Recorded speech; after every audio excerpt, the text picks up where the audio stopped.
الحمد لله رب العالمين والصلاة والسلام على أشرف الأنبياء والمرسلين سيدنا وحبيبنا مولانا محمد وعلى آله وصحبه وسلم أما بعد. دكزانغو إسلام أحييكم بتحية الإسلام. السلام عليكم ورحمة الله وبركاته. Leo tunaendelea na kipindi chetu cha talaka katika Uislamu. Tunayo nafasi ya kuyaongelea maneno yafuatayo: sighatu talaq, aina ya maneno ya talaka. Ndugu zangu Waislamu, wana wachuoni wameiwekea talaka aina za maneno ambazo zitatumika, na ni kuangalia tamko ambalo analitumia mwenye kutoa talaka katika kuitoa talaka kumpa yule anayekusudia kumpa talaka. Sigha, tamko hili ambalo analitumia mwanamume kwa ajili ya kutaka kumtaliki mke wake linajengeka katika sura tatu. Imma an yakuna munajjaza, ima tamko hili liwe ni tamko la kupitisha moja kwa moja. Tamko la kupitisha moja kwa moja ni tamko ambalo lam tuallaqu bi shay, halijatundikwa na chochote, wala mtudhaf ila zamani almustaqbal, na wala tamko hili halijaegemezwa na muda unaokuja. Ka an yaqula az-zawju li zawjatihi anti taliq, kama vile mwanamume kumwambia mkewe nimekuacha. Hii ni aina moja miongoni mwa aina za sigha, tamko analolitumia mwanamume kumwacha mkewe. Aina ya pili walioitaja wanawachuoni, sighatul muallaqa, sigha ya tamko la kutundika ala shartin, juu ya sharti maalum. Na aina ya tatu ya aina hizi za talaka, sighatul mudafa ila zamani almustaqbal, ni sigha inayoegemezwa katika muda unaokuja. Katika sigha hizi tatu, katika matamko haya matatu au aina tatu za matamko ambayo huyatumia mwanamume kumwacha mkewe, kila aina ina hukumu na ubainifu. Insha Allah tutaongelea aina moja moja insha Allah mpaka tutakapofikia lengo la kuzitambua sigha zote tatu na hukumu ya kila sigha. Tuanze na talaka almunajjaza, talaka ambayo ni ya kupita moja kwa moja.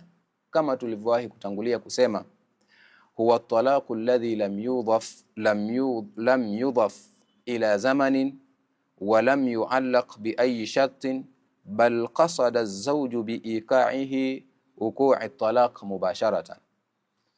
Ni sigha ambayo haijaegemezwa na muda wala haijaegemezwa na sharti la aina yoyote, bali alikusudia mume kwa sigha hii kwa kule tu kuyatoa maneno yake kukusudia kumwacha mke wake moja kwa moja. Mfano wa tamko hili la munajjaza, kama tulivyosema, an yaqula ar-rajulu li zawjatihi anti taliq, ni kusema mwanamume kumwambia mkewe nimekuacha. Hukumu ya aina hii ya talaka, annahu yaqa hina sadrihi, talaka itatuka pale tu yanapotoka maneno haya mimman yamliku talaq, kutoka kwa yule ambaye anamiliki talaka. Kwa maana kwa kutumia tamko nimekuacha, kutumia tu tamko hili, talaka inakuwa inasihi endapo tamko hili likatoka kwa yule mtu ambaye anamiliki talaka kwa yule anayemwacha.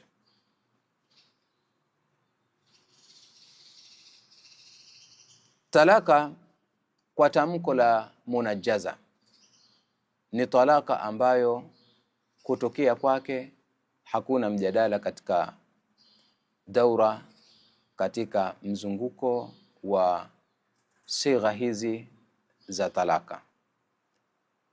Aina ya pili ni sigha almuallaqa, sigha ambayo ni ya kutundika. Na talaka ambayo ni ya kutundika ni ipi? Huwa at-talaqu alladhi ishtarata az-zawju ala wuqu'ihi biwuqu'i shay'in ma, ni tamko ambalo, ni talaka ambayo ameweka sharti mume juu ya kutoka kwake talaka hii kutokea kitu fulani, sawa sawa kitu hichi kikiwa ni chenye kuonekana, kikiwa ni chenye kusikilika, au kikiwa ni chenye kushikika. Nayo ni mfano kusema mume kumwambia mkewe, in dhahabti ila makani kadha fa anti taliq, endapo ukaenda katika sehemu fulani umeachika. Au in dakhalti dara fulan, au ukiingia katika nyumba ya fulani, fa anti taliq, nimekuacha. Au in jaa fulan fa anti taliq, au endapo akaja fulani umeachika. Kwa maana akaitumia sigha hii kwa kuitundika talaka juu ya kutokea jambo maalum, kama tulivyowahi kusema. Akamwambia endapo ukaenda sehemu fulani umeachika, endapo ukaingia nyumba ya fulani umeachika, au endapo akafika fulani akaja fulani umeachika. Kwa maana anaitundika talaka kutoka kwa talaka yake juu ya kutokea tokeo maalum. Au akamwambia in dakhalti dara fa anti taliq, ukiingia nyumba ambayo wao wameafikiana ni nyumba fulani au ni nyumba fulani umeachika. Wakati huo sigha hii itakuwa likitokea neno ambalo au jambo ambalo ameitundika talaka kwa jambo hilo, talaka imetuka.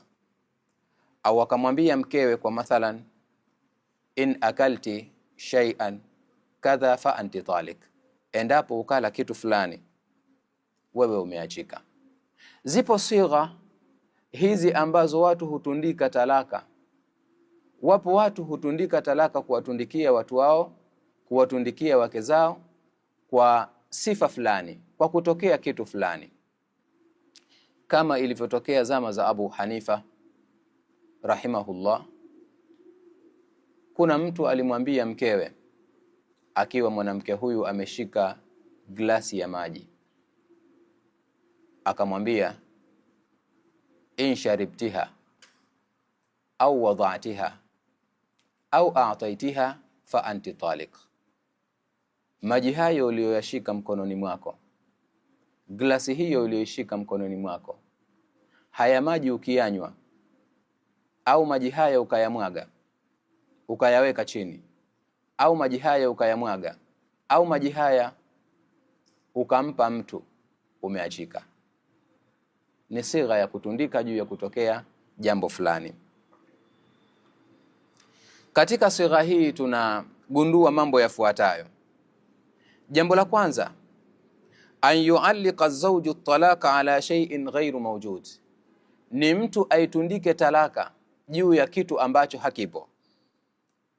Walakin yutawakka wujuduhu, lakini kutokea kwake kitu hichi tuna dhanna kwamba kitatokea, kwa maana kitu hichi kutokea kwake kinaweza kikatokea wakati wowote.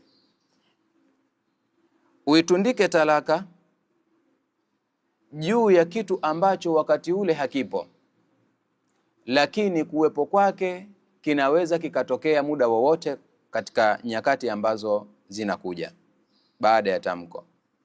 Ama endapo akaitundika talaka kwa kitu ambacho maujudun waqtu nutq, kipo wakati ule wa kutundika ile talaka, wakati wa kutamka ile talaka, talaka akaitundika katika jambo ambalo wakati anatamka matamko haya kile kitu chenyewe kiuhalisia kipo, kama vile kusema in akalti fakiha fa anti taliq, endapo ukala tunda umeachika. In jaa abi fa anti taliq, endapo akaja baba umeachika. Hali ya kuwa wakati ule anamwambia endapo ukala tunda umeachika, tunda lenyewe tayari mwanamke kashalila.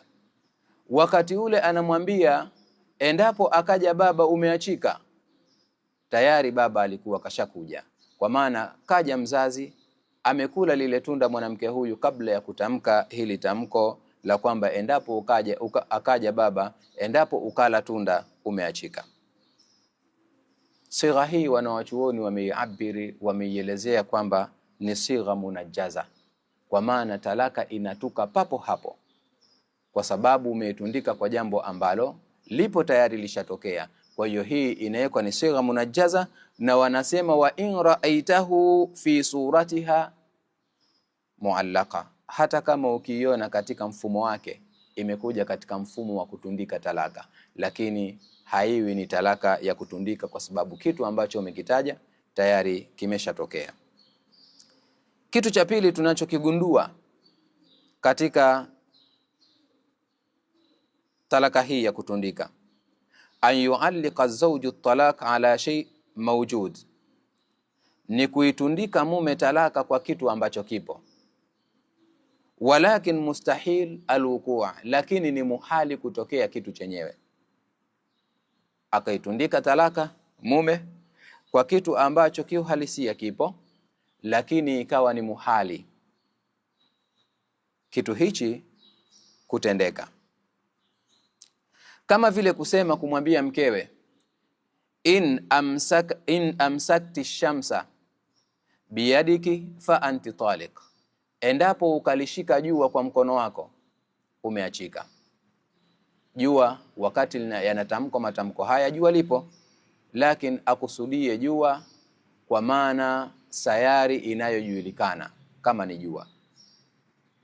Asije akakusudia jua pengine kuna mtu anaitwa jua akamwambia ukimshika jua basi umeachika. La, akusudie jua ambalo linajulikana maarufu, ambalo linatoa ashia ila al-ardh, linatoa mionzi kupeleka katika ardhi yake, sayari hiyo.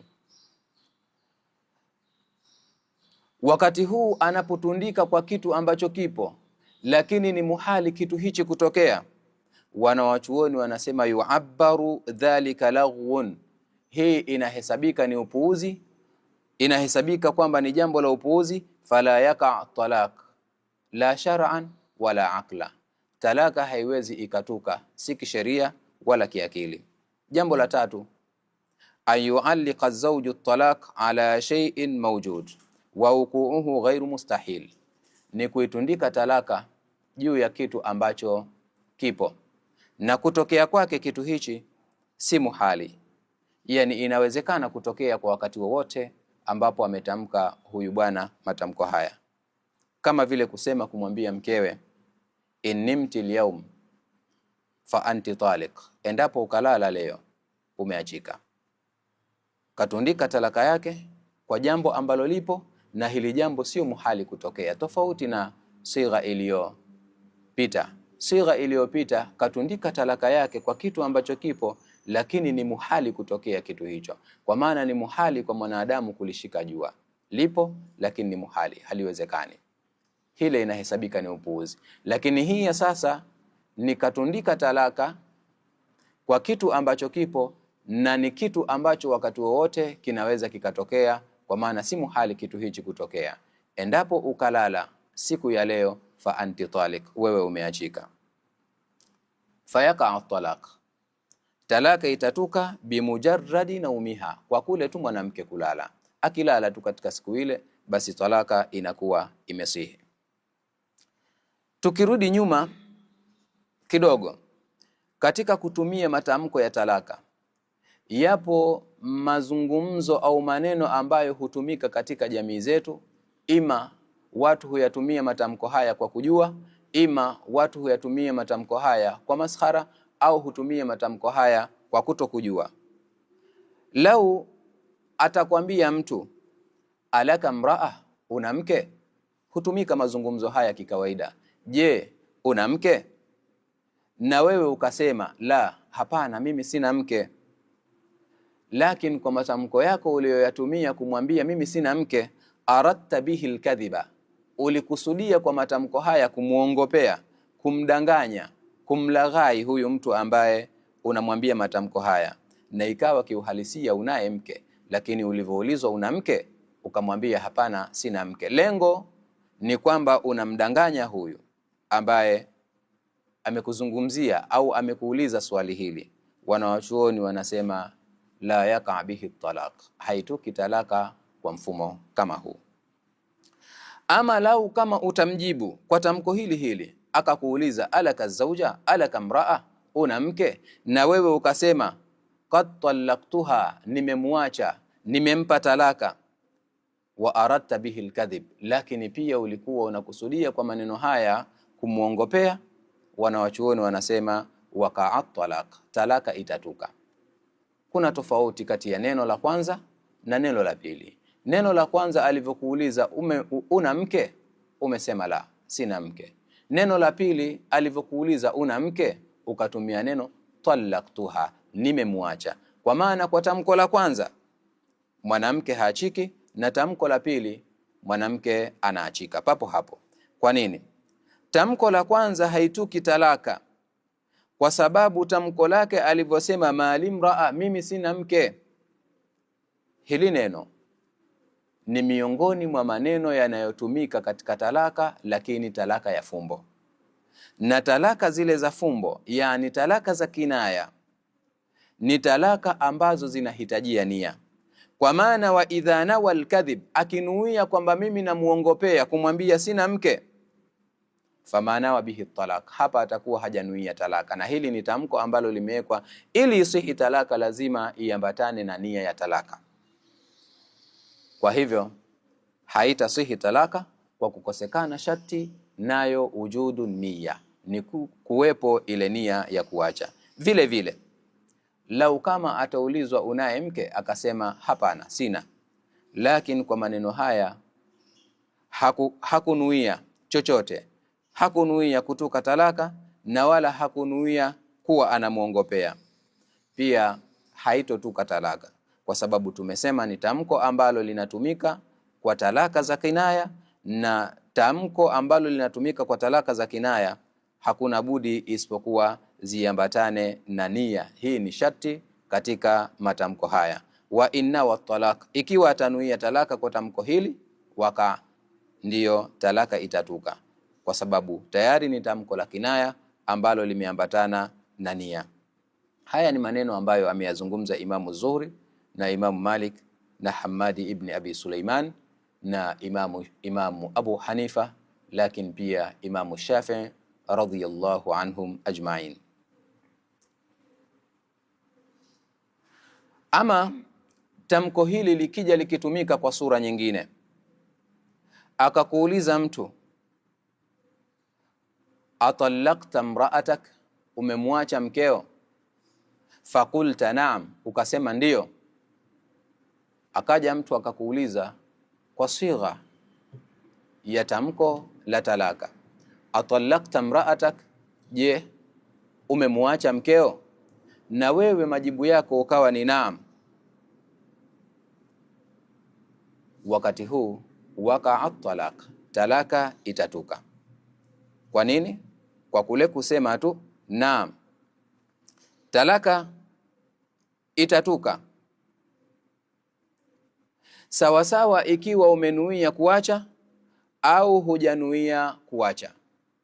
Hii ni kauli ya madhhabi ya Imamu Shafi'i, kama vile ambavyo Imamu al-Muzani ameyazungumza maneno haya wazi wazi. Hujja inakuja katika tamko hili, umemwacha mkeo, ukasema naam. Hoja ni kwamba wanasema wanawachuoni, lafdhu naam sarihun fil jawab, tamko hili la naam ni tamko la wazi katika majibu. Wal jawabu sarih li lafdhin sarih sarih, na jawabu lililokuwa la wazi kwa tamko lililokuwa la wazi inahesabika ni wazi.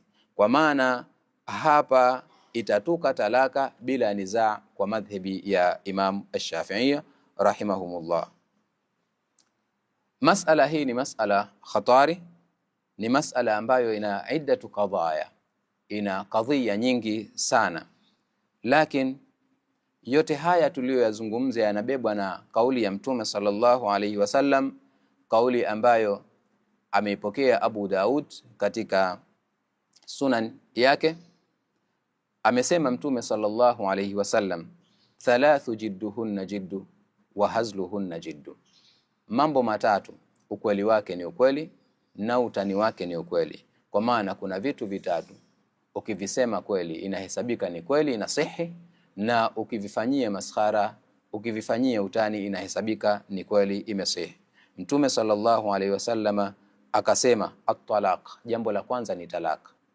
Talaka ukiacha kweli umeacha, na ukiacha kimaskhara umeacha. Kwa hiyo pia an-nikah wa raja, tamko linasema pia ndoa pamoja na rejea. Mambo haya au kutoka kwa talaka kwa maneno ya utani yamejengewa na hadithi hii ya Mtume sallallahu alaihi wasallam, ambayo ni hadithi inazunguka kwa mafukaha, na kila yule ambaye ataleta masala ya ahwalu shakhsiya katika kadhaya za talaq, basi tamko hili la Mtume sallallahu alaihi wasallam ni tamko mama linalozunguka katika mzunguko wake. Kutoka talaka kwa tamko la ta'liq na kutoka talaka kwa tamko la ta'liq. Madhhabul jumhur wanasema in allaqa az-zawju at-talaq ala husuli amrin ma wasadafa mahalla fa inna at-talaq waqi'. Endapo mtu akaitundika talaka, endapo mume akaitundika talaka juu ya kupatikana jambo fulani na ikasadifu mahali, talaka inatuka.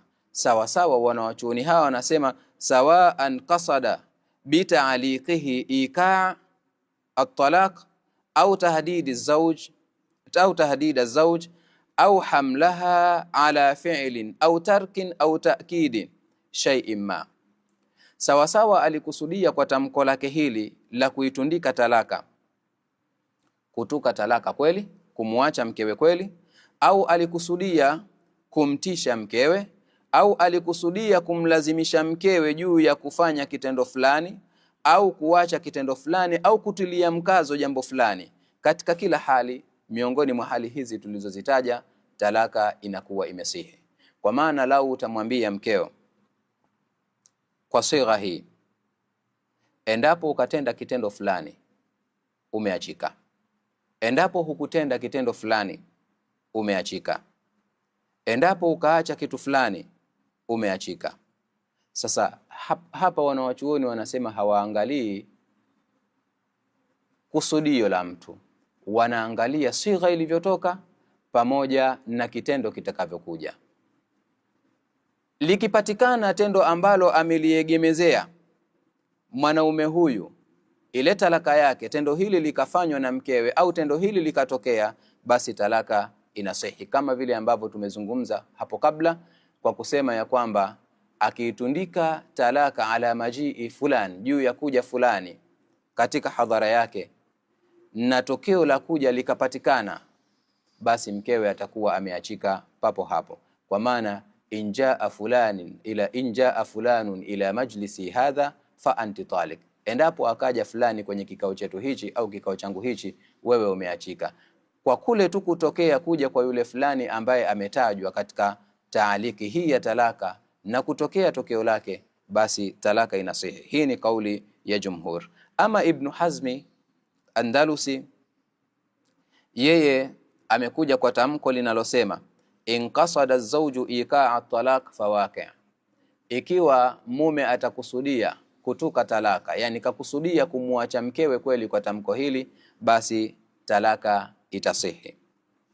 Wa in qasada tahdidan, na ikiwa atakusudia tukumtisha mkewe fi fi'lin au tarkin au ta'kidin fa ghairu waqi', katika kutenda kitu fulani au kuacha kitu fulani au kutilia mkazo kitu fulani, talaka haitasihi. Kwa maana wao wanasema lau utaibeba tamko hili, utalibeba tamko hili la kutoa talaka ya kutundika, lakini lengo lako sio kuacha, lengo ni kumtisha mkeo juu ya kutekeleza kitu ambacho wewe unakitaka, talaka haitasihi. Hii na kauli ya Imamu Ibn Hazm al-Andalusi, na amefuatwa katika kauli hii na Ibn Taymiyyah pamoja na Ibn al-Qayyim rahimahumullah.